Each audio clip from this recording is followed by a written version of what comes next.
आज की पहली खबर स्टोरी नंबर 1 आपके लिए लेकर आया हूं। पीओजेके की आवाम ने रक्षा मंत्री राजनाथ सिंह की भविष्यवाणी पर मुहर लगाने के लिए कदम क्या बढ़ाया? मुनीर मारा मारा फिरने लगा। पाकिस्तान को समझ में आ गया है कि पीओजेके पर कब्जा किए रखना अब उसके बस की बात नहीं है। वजह बताऊंगा संकल्प की पहली खबर। आज की दूसरी स्टोरी, दूसरी खबर आपके लिए क्या लेकर आया हूं, आइए देखते हैं। यह है आज की दूसरी खबर जो आप देखने वाले। बस एक ही मुनीर काफी था बर्बाद पाकिस्तान करने को। हर डाल पे मुनीर बैठा है, अंजाम पाकिस्तान क्या होगा? पाकिस्तान की आवाम इस तराने से वहां के कट्टर गैंग को क्यों आईना दिखा रही है? क्या है इसका भारत कनेक्शन? पूरी डिटेल संकल्प की दूसरी स्टोरी। आज की तीसरी खबर स्टोरी नंबर 3 आपके लिए संकल्प में क्या है वो देखिए। यह है आज की तीसरी खबर। लॉरेंस से बड़ा गैंगस्टर, गोल्डी से बड़ा क्राइम नेटवर्क, गायक से गैंगस्टर फैक्ट्री चलाने वाला दीपक नांदल कौन है और अमेरिका से पाकिस्तान तक पहले दीपक के नेटवर्क की क्या है क्राइम कुंडली? संकल्प की तीसरी स्पेशल स्टोरी में आज आपको दिखाऊं। तो ये 3 खबरें संकल्प में आप देखने वाले हैं, लेकिन सबसे पहले देखिए राजनाथ सिंह की भविष्यवाणी, पीओजेके की मुहर। बहुत मुमकिन है कि आज जब संकल्प देखकर रात में आप सोएंगे और अगली सुबह जब अपनी आंख आप खोलेंगे तो आपको आपके पड़ोसी मुल्क पाकिस्तान का नक्शा ही चेंज हुआ दिखाई देगा। ये हम नहीं कह रहे हैं, ये ऐसा इसलिए लग रहा है क्योंकि जो हालात पाकिस्तान के कब्जे वाले कश्मीर से लेकर बलूचिस्तान तक और सिंध से लेकर खैबर पख्तूनख्वा तक दिखाई दे रहे हैं, वो तो यही इशारा कर रहे हैं। वो इशारा कर रहे हैं कि पीओजेके को लेकर भारत के रक्षा मंत्री राजनाथ सिंह की जो भविष्यवाणी थी वो सच होने वाली और उसकी प्रबल संभावना दिखाई भी दे रही है।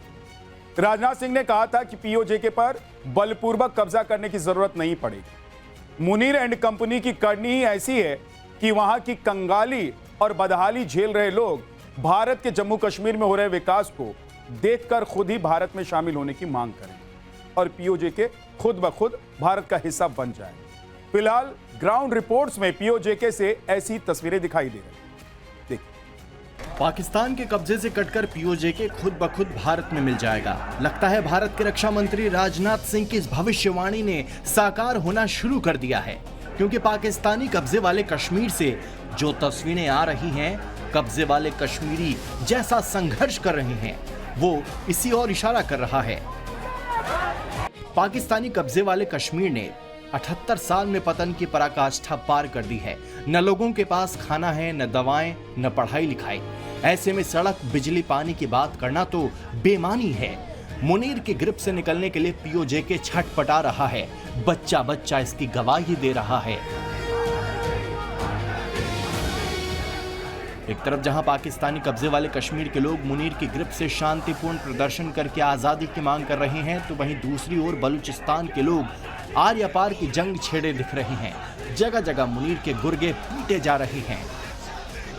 मुनीर के चंगुल से छूटने के लिए पाकिस्तानी कब्जे वाले कश्मीर में लोग महीने भर से सड़कों पर है। अकेले रावलाकोट में करीब 1 लाख लोग प्रदर्शन कर रहे हैं। हालात सिर्फ पाकिस्तानी कब्जे वाले कश्मीर में ही नहीं खराब हैं, बलूचिस्तान, सिंध और खैबर पख्तूनख्वा के भी यही हालात हैं। अगर आप समझ रहे होंगे कि मरियम का पंजाब इससे अछूता रह गया, तो लाहौर से आए पाकिस्तानियों के रिएक्शन सुनकर अपनी ये गलतफहमी भी दूर कर लीजिए। पाकिस्तानी कब्जे वाले कश्मीर के लोगों का आजादी की डिमांड करना रातों रात नहीं हो गया। ये 78 साल के उस दमन का परिणाम है जो पाकिस्तान पर काबिज मुनीर छाप गैंग दशकों से करता आया है। मौजूदा वक्त में पूरा पीओजेके मुनीर के खिलाफ सड़कों पर है। आवाम भारत का साथ मांग रही है। जम्मू कश्मीर के लोगों की खुशहाल जिंदगी की कहानियां वायरल हैं। पाकिस्तानी कब्जे से आजाद होने के लिए पीओजेके ने तो कदम बढ़ा ही दिया है, लेकिन अब भी मुनीर छाप गैंग ने जनमानस की सुनवाई करने के बजाय वहां प्रदर्शनकारियों को कटघरे में खड़ा करने के लिए सोशल मीडिया पर प्रोपेगेंडा की जंग छेड़ रखी है। पाकिस्तानी कब्जे वाले कश्मीर ने अपना मन बना लिया है। अवाम अब मुल्ला मुनीर के चंगुल से आजाद होने के लिए उठ खड़ी हुई है। उन्हें दबाने के फर्जी फील्ड मार्शल के सारे हथकंडे फेल हो चुके हैं। चर्चा यही है कि पीओजेके के खुद कटाने की इबारत लिखी जाने लगी है। Bureau report, times now Navbharat. मौजूदा समय में पाकिस्तान अपने सबसे बुरे दौर से गुजर रहा है और इसके लिए जिम्मेदार कोई और नहीं बल्कि पाकिस्तान के मौजूदा हुक्मरान ही। पाकिस्तान के हुक्मरान हालात को सुधारने की जगह भारत के खिलाफ झूठा प्रोपेगेंडा फैला रहे हैं। लेकिन वहां की आवाम ही उनके फरेब और कपट को बेनकाब कर रही है। पाकिस्तान की आवाम अब खुल्लम खुल्ला कह रही है कि पाकिस्तान को बर्बाद करने के लिए किसी और की जरूरत नहीं, इसके लिए यहाँ के हुक्मरानों की नाकाम नीतियां ही काफी।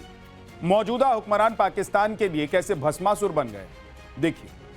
पाकिस्तान में इस वक्त जो तबाही और बर्बादी मची है, मुमकिन है कि ऐसे हालात में पाकिस्तान के एक नहीं बल्कि 4 टुकड़े हो जाएं। और पाकिस्तान की ऐसी दुर्गति किसी और की वजह से नहीं हुई है, बल्कि वहां के हुक्मरानों ने ही मुल्क को बर्बाद कर दिया है। और ये हम नहीं कह रहे, पाकिस्तान की आवाम अब खुलकर कह रही है कि पाकिस्तान के हुक्मरान की गंदी राजनीति और नाकामी की वजह से ही पाकिस्तान आज बारूद के ढेर पर खड़ा है। पाकिस्तान की हालत पर वहां की आवाम हुक्मरानों पर लानत भेज रही है, लेकिन हुक्मरान है कि अपनी आदत से बाज नहीं आ रहे और बिना किसी सबूत के भारत के खिलाफ दुष्प्रचार और झूठा प्रोपेगेंडा फैला रहे हैं। दरअसल अपनी आंतरिक विफलताओं को छिपाने के लिए भारत पर झूठे और मनगढ़ंत आरोप लगाना पाकिस्तान की पुरानी आदत रही है, लेकिन अब पाकिस्तान की आवाम ही उनकी पोल खोल रही है। पाकिस्तानी कब्जे वाले कश्मीर, बलूचिस्तान और केपीके ही नहीं बल्कि पूरे मुल्क में आवाम के मन में पाकिस्तान के फर्जी फील्ड मार्शल मुल्ला मुनीर और वजीर आजम शहबाज शरीफ के लिए नफरत पल रही है। जो हालात बन रहे हैं उससे पाकिस्तान के हुक्मरानों को एहसास हो चुका है कि इस बार उनके पाप की गठरी हमेशा के लिए उठनी तय है। एक एनकाउंटर हुआ, 4 शूटर मारे गए, लेकिन सनसनी अमेरिका से लेकर पाकिस्तान तक पहुंची। गैंग के पीछे एक ऐसे गैंगस्टर का नाम आया जो 7 समंदर पार से नेटवर्क ऑपरेट करता है। वो रहता तो पुर्तगाल में, लेकिन कनेक्शन पाकिस्तान से लेकर अमेरिका तक। गैंग में शूटर्स की ऑनलाइन भर्ती करता है। सेलिब्रिटीज और बिल्डर्स उसके फेवरेट टारगेट हैं। उसकी क्राइम कुंडली ऐसी है कि लॉरेंस और गोल्डी की लिस्ट भी छोटी पड़ जाए। आज के क्राइम फाइल्स का नया किरदार कौन है, ये स्पेशल स्टोरी देखिए।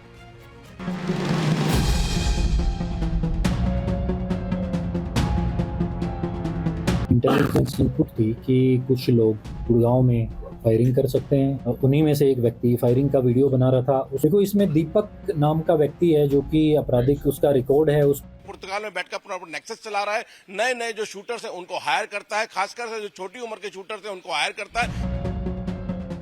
7 समंदर पार बैठा है गैंगस्टर जब अपने गुर्गे को टास्क देता है तो बाकायदा उसका प्रूफ मांगता है। किसने फायरिंग की, कितने को मारा, क्राइम साइट पर क्या क्या हुआ, टारगेट अचीव हुआ या नहीं, उसकी पूरी रिपोर्ट चाहिए। लेकिन इस बार गेम उल्टा पड़ गया। साइबर सिटी की पुलिस की चाल में फंस गया। पर्दे के पीछे काम कर रहे गैंगस्टर का नाम है दीपक नांदल, रहने वाला हरियाणा का, लेकिन क्राइम नेटवर्क इंटरनेशनल लेवल पर ऑपरेट करता है। आज इसकी पूरी क्राइम कुंडली डिकोड करेंगे। दिल्ली से सटा साइबर सिटी गुरुग्राम, रात के करीब 9:30 बजे। हालांकि शहर सोया तो नहीं था, लेकिन फिर भी करीब करीब शांत था। तभी हाई प्रोफाइल इलाके सुशांत लोक में ब्लैक कलर की स्कॉर्पियो में सवार 5 शूटर्स की एंट्री और फिर दनादन फायरिंग से शहर थर्रा गया। जानकारी मिली थी कि यहाँ पर एक ब्लैक स्कॉर्पियो में 5 बदमाश आने वाले हैं जो फायरिंग के मकसद से यहाँ आ रहे हैं। एक व्यापारी घर पे उनको फायरिंग करनी है। पुलिस ने उन ब्लैक गाड़ी को आते हुए देखा तो पुलिस ने यहाँ ट्रैप लगाया और उन बदमाशों को रुकने के लिए बोला, लेकिन बदमाशों ने पुलिस के ऊपर फायरिंग की, जिसके बाद पुलिस ने जवाबी कार्रवाई की और पुलिस ने ताबड़तोड़ फायरिंग में 4 बदमाशों को ढेर कर दिया। 5 टोटल शूटर उस गाड़ी के अंदर बैठे हुए थे, जिसमें एक शूटर अभी गंभीर रूप से घायल है, जिसका अस्पताल में इलाज चल रहा है। पुलिस ने बताया कि उनको ये जानकारी मिली थी कि दीपक नांदल का जो गैंग है वो यहाँ पर एक व्यापारी से फिरौती के लिए लगातार दबाव बना रहा है, लगातार कॉल्स कर रहा है और यहाँ पर वो कल फायरिंग कर सकता है। पुलिस ने पहले ही यहाँ पर सुरक्षा मुस्तैद कर रखी थी, पूरा ट्रैप लगा रखा था। जैसी ब्लैक की स्कॉर्पियो यहाँ पर आती है, पुलिस ने उनको आत्मसमर्पण के लिए बोला, लेकिन उन्होंने पुलिस की टीम को देख के फायरिंग की, जिसके बाद पुलिस ने जवाबी कार्रवाई की और 4 बदमाश ढेर कर दिए गए। टारगेट पर यूनिवर्सिटी संचालक का परिवार था। फिरौती की मांग की थी, जिसके बाद इस घटना को अंजाम देने का प्लान बनाया, लेकिन साइबर सिटी की पुलिस 2 कदम आगे निकली और शूटर्स ट्रैप में फंस गए। शूटआउट में 4 शूटर्स की मौत हो गई, जबकि एक घायल अस्पताल में भर्ती है, जो जांच में बहुत बड़ा राज उगलेगा। इंटेलिजेंस इनपुट थी कि कुछ लोग गुड़गांव में फायरिंग कर सकते हैं, किसी की हत्या कर सकते हैं। तो इस कड़ी में जब हमारी कल शाम को हमारी क्राइम ब्रांच की टीम को इनपुट आई कि कुछ लोग 4 से 5 लोग ब्लैक कलर की स्कॉर्पियो में गुड़गांव में आए हैं और किसी जगह पे फायरिंग कर सकते हैं। तो इस कड़ी में हमारी सीआईए की टीम सेक्टर 40, 39, 17 की टीम ने जो कि उसमें कार्रवाई करते हुए सुशांत लोक में पहुंचे। वहां पे कुछ व्यक्ति किसी के घर पे फायरिंग कर रहे थे। गुरुग्राम एनकाउंटर के बाद गैंगस्टर दीपक नांदल का नाम फिर से चर्चा में आ गया है। चर्चा होने लगी कि आखिर कौन है ये दीपक नांदल और कहां से क्राइम नेटवर्क ऑपरेट करता था। अब तक तो लॉरेंस बिश्नोई और गोल्डी बरार की क्राइम फाइल्स की चर्चा होती थी, जो हिंदुस्तान से लेकर विदेशों तक फैली हुई है, लेकिन दावा किया जा रहा है कि दीपक नांदल की क्रिमिनल प्रोफाइल भी इन दोनों से कम नहीं है। देखो, इसमें दीपक नाम का व्यक्ति है जो कि आपराधिक उसका रिकॉर्ड है, उस पे करीब 1 दर्जन आपराधिक मामले दर्ज हैं और वो विदेश में है। इस चीज की पुष्टि भी हुई थी, तो उसका भी नाम सामने आया है। उस पे भी इसमें आगे इन्वेस्टिगेशन के तहत कार्रवाई की जाएगी। रंगदारी वाली चीज भी मांगी गई है, हत्या भी की जा सकती थी, तो वो चीज आएंगी। अभी इन्वेस्टिगेशन चल रही है, अभी शुरू हुई है, कल का शाम का ही वाकया है। दीपक नांदल कभी हरियाणवी म्यूजिक इंडस्ट्री का जाना पहचाना नाम था। म्यूजिक प्रोड्यूसर, रैपर और परफॉर्मर के रूप में एक्टिव था। राहुल, फाजिलपुरिया और बादशाह के साथ कई फेमस गानों पर काम किया। Haryana roadways, too many girls और कर गए चुल जैसे गानों से उसका नाम जुड़ा। लेकिन कैसे गायक ने गैंगस्टर फैक्ट्री खोल ली, इसकी कहानी बेहद खतरनाक है। जांच एजेंसियां दीपक नांदल के नेटवर्क को खंगालने में जुटी हैं। पुलिस और जांच एजेंसियों का दावा है कि गैंगस्टर देश छोड़कर भाग चुका है और पुर्तगाल से नेटवर्क ऑपरेट करता है। सोशल मीडिया प्लेटफॉर्म पर एक्टिव रहता है और ऑनलाइन शूटर्स की भर्तियां करता है। नए उम्र के युवाओं को अपनी टीम में रिक्रूट करता है। इसके टारगेट पर ज्यादातर सेलिब्रिटी और बिल्डर्स रहते हैं। अब जांच एजेंसियां ये पता लगाने में जुटी हैं कि क्या गैंगस्टर दीपक नांदल नेटवर्क का पाकिस्तान और अमेरिका से भी कनेक्शन है। दीपक नांदल पहले एक म्यूजिक कंपनी चलाता था, कई बड़े सिंगर्स को वो प्रमोट भी कर चुका है, लेकिन जब किसी की बड़ी ख्याति बढ़ जाती है उसके बाद वो उनको ब्लैकमेल करने लगता है और सिर्फ अपने लिए काम करने के लिए मजबूर करने की बातें जो है वो सामने आई। और जब वो लोग उसकी बातों में नहीं आते तो उनको धमकाने की कोशिश करता है। पिछले दिनों इसके बारे में लगातार पता लगा कि पुर्तगाल में बैठकर अपना नेक्सस चला रहा है। नए नए जो शूटर्स हैं उनको हायर करता है, खासकर से जो छोटी उम्र के शूटर्स हैं उनको हायर करता है, या छोटे छोटे गैंग्स हैं उनको वो पूरी उनकी फंडिंग कर रहा है और यहाँ से शूटर हायर कराता है और लगातार फिरौती की कॉल करता है। डिब्बा कॉलिंग के जरिए जो है वो यहाँ पर फिरौती की कॉल आती है और जब फिरौती देने से कोई मना करता है तो उस पर हवाई फायरिंग करा के दबाव बनाने की कोशिश की जाती है। हरियाणा पुलिस और एसटीएफ के अनुसार किसी मामले में नाम आने के बाद दीपक नांदल देश छोड़कर भाग गया, जिसके बाद फिर वापस नहीं लौटा। एजेंसियों का दावा है कि वो पहले दुबई और फिर इंग्लैंड पहुंच गया। दावा है कि सोशल मीडिया प्लेटफॉर्म और इंटरनेट कॉलिंग के जरिए अपने गुर्गों के संपर्क में रहता है और नेटवर्क को ऑपरेट करता है। पुलिस के मुताबिक दीपक नांदल का नेटवर्क रंगदारी, फायरिंग और हाई प्रोफाइल मर्डर जैसी साजिशों को अंजाम देने का काम करता है। दीपक नांदल गैंग पर सेलिब्रिटी, कारोबारियों और बिल्डर से फिरौती मांगने के कई आरोप हैं। कई मामलों में वारदात के बाद सोशल मीडिया पोस्ट के जरिए जिम्मेदारी लेने के दावे भी सामने आए हैं। दीपक नांदल की अगर बात करें तो ना सिर्फ गुरुग्राम, फरीदाबाद, दिल्ली, सोनीपत जैसे इलाकों में उसका एक कहर है और पिछले कुछ दिनों में उसकी कई वारदातें सामने आई हैं। बताया जा रहा है जांच एजेंसियों के माध्यम से कि ये पुर्तगाल से अपना पूरा नेटवर्क को जो है वो ऑपरेट कर रहा है। फिलहाल इन बदमाशों के बारे में पुलिस ने भी जानकारी नहीं दी है। ये बदमाश कहां से यहाँ पर आए थे, इनका क्या रूट था, किस मकसद से यहाँ पहुंच रहे थे, लेकिन पुलिस का कहना है कि उनकी जानकारी मिली थी कि यहाँ पे ये फायरिंग कर सकते हैं और लगातार फिरौती के लिए दबाव बना रहे थे। फिलहाल गुरुग्राम क्राइम ब्रांच इस मामले की पूरी जांच कर रही है और पुलिस का कहना है कि इनके अलावा जो और नेटवर्क है उसके ऊपर भी काम किया जा रहा है और देखने की कोशिश की जाए कि दीपक नांदल और कितने व्यापारियों को इस तरीके की धमकी दे रहा है और उनके ऊपर दबाव बनाने की कोशिश कर रहा है। पुलिस के मुताबिक दीपक नांदल सोशल साइट्स पर अपनी छवि डॉन के रूप में बना रखा है और वो अपने गैंग के लिए सॉफ्ट टारगेट युवाओं को टारगेट करता है, जो आसानी से शान शौकत वाली लाइफ के बहकावे में आ जाते हैं और फिर गैंगस्टर के इशारों पर काम करने लगते हैं। दीपक नांदल अपने नेटवर्क में काम कर रहे नए लोगों से 50,000 तक की रंगदारी और वसूली का काम करवाता है। सोशल मीडिया मैसेजिंग ऐप के जरिए वो गुर्गों को कमांड भेजता है और फिर किसी भी वारदात को अंजाम देने के फौरन बाद सोशल मीडिया पोस्ट डालकर उसकी जिम्मेदारी लेता है। गुरुग्राम वाले केस में भी उसके शूटर्स बाकायदा फायरिंग का वीडियो रिकॉर्ड कर रहे थे, जो शायद बाद में प्रूफ के तौर पर दीपक नांदल को भेजते। उन्हीं में से एक व्यक्ति फायरिंग का वीडियो बना रहा था। उसमें हमारी जो क्राइम ब्रांच की टीम ने उनको रोकने के लिए उनको बोला, लेकिन उन लोगों ने रुकने की बजाय पुलिस पार्टी पर भी फायरिंग शुरू कर दी, जिसमें पुलिस की तरफ से भी जवाबी कार्रवाई की गई। दीपक नांदल की गैंग ने पिछले कुछ सालों में दिल्ली एनसीआर से जुड़े बड़े बड़े लोगों को निशाना बनाया है, जिसमें बिल्डर, बिजनेसमैन, फैशन डिजाइनर और सिंगर शामिल रहे हैं। दीपक नांदल को लंबे समय तक राहुल फाजिलपुरिया का करीबी दोस्त, सहयोगी और ऑन ग्राउंड मैनेजर माना जाता था। फाजिलपुरिया जब भी किसी विवाद में आता था तो दीपक नांदल अक्सर उसका बचाव करता दिखता था। साल 2017 में गुरुग्राम के चर्चित ड्रंक एंड ड्राइव मामले में जब राहुल फाजिलपुरिया विवादों में आया था तो उस समय दीपक नांदल मीडिया के सामने आकर फाजिलपुरिया के बचाव में बयान दिया था, लेकिन बाद में दोनों के बीच विवाद की खबरें भी सामने आई और फिर कहानी ने अलग ही मोड़ ले लिया। साल 2025 में राहुल फाजिलपुरिया पर हुए हमले के बाद सोशल मीडिया पर एक पोस्ट वायरल हुई, जिसमें सुनील सरधानिया, दीपक नांदल और इंद्रजीत यादव के नाम से हमले की जिम्मेदारी लेने का दावा किया गया।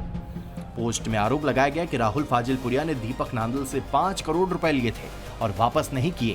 पोस्ट में ये भी धमकी दी गई थी कि पैसे नहीं लौटाए गए तो हर महीने फाजिलपुरिया के करीबी को निशाना बनाया जाएगा। और फिर अगस्त 2025 में राहुल फाजिलपुरिया के अकाउंटेंट रोहित शौकीन की गुरुग्राम में दिन दहाड़े गोली मारकर हत्या कर दी गई। हाल ही में गुरुग्राम के कन्हाई गांव में राहुल फाजिलपुरिया के मैनेजर सौरभ यादव के घर फायरिंग हुई। घटना के बाद सोशल मीडिया पर दीपक नांदल और सट्टा नौशेरा के नाम से जिम्मेदारी लेने का पोस्ट वायरल हुआ, जिसमें आगे भी हमले जारी रखने की धमकी दी गई। बताया जा रहा है दीपक नांदल के जो गैंग है लगातार वो गुरुग्राम में किस तरीके से जो फिरौती का जो एक पूरा नेक्सस है उसको चला रहा है। पहले भी 2 बड़ी घटनाओं को यहाँ पे अंजाम दे चुका है, खासकर से राहुल फाजिलपुरिया के ऊपर जो फायरिंग हुई थी या कहें उसके जो एक साथी था उसके मर्डर का उस पर आरोप था। इसके एक साथी को भी पुर्तगाल से पुलिस ने जो है वो डिपोर्ट करवाया है। तो फिलहाल दीपक नांदल का जिस तरीके से गिरोह यहाँ पर लगातार फिरौती के लिए बड़े बड़े व्यापारियों को कॉल कर रहा था। दीपक नांदल की क्राइम फाइल्स इतने तक ही सीमित नहीं है, बल्कि म्यूजिक इंडस्ट्री से दूरी बनाने के बाद वो लगातार अपने टारगेट पर काम करता रहा। गुरुग्राम के सेक्टर 45 स्थित एमएनआर बिल्डर ऑफिस पर 25 से 30 राउंड फायरिंग की गई। घटना के बाद सोशल मीडिया पर वायरल एक पोस्ट में दीपक नांदल के नाम से जिम्मेदारी लेने का दावा किया गया। हाल ही में दिल्ली के सूफी गायक बिस्मिल ने आरोप लगाया कि उन्हें दीपक नांदल के नाम पर 5 करोड़ रुपए की रंगदारी मांगी गई और जान से मारने की धमकी मिली। इसी साल अप्रैल में एसटीएफ ने गैंग के कथित शार्प शूटर निवेश उर्फ डिल्ला को गुरुग्राम में मुठभेड़ के बाद गिरफ्तार किया गया। पुलिस के अनुसार वो एक कारोबारी के दफ्तर पर रंगदारी के लिए फायरिंग की साजिश रच रहा था। गैंगस्टर सुनील उर्फ सरधानिया को दिल्ली के आईजीआई एयरपोर्ट से गिरफ्तार किया गया, जो फर्जी पासपोर्ट पर 2024 में विदेश भाग गया था और दुबई होते हुए कोस्टा रिका में बैठकर दीपक नांदल के साथ गैंग चला रहा था। अवैध हथियारों की तस्करी और लोकल लेवल के विवादों में दीपक नांदल का नाम पहली बार चर्चा में आया, लेकिन धीरे धीरे उसने अपने क्राइम का दायरा बढ़ाना शुरू किया और फिरौती, कॉन्ट्रैक्ट किलिंग जैसे क्राइम में तेजी से नेटवर्क को एक्टिव कर दिया। दीपक नांदल गैंग का मकसद दिल्ली एनसीआर के बढ़ते रियल एस्टेट कारोबार और रसूखदार लोगों को डरा धमकाकर कम समय में मोटी कमाई करने का था। और दावा किया जा रहा है कि एजेंसियों की आंख में धूल झोंक कर वो साल 2023 में विदेश भाग निकला। लेकिन गुरुग्राम एनकाउंटर मामले के बाद जांच एजेंसियां फुल एक्टिव मोड में आ गई हैं और कहा जा सकता है कि जिसके पीछे पुलिस लगती है उसकी उल्टी गिनती शुरू हो जाती है। तो क्या ऐसे में दीपक नांदल का काउंटडाउन भी शुरू हो गया है? गुरुग्राम से मोहित ओम के साथ bureau report, times now Bharat.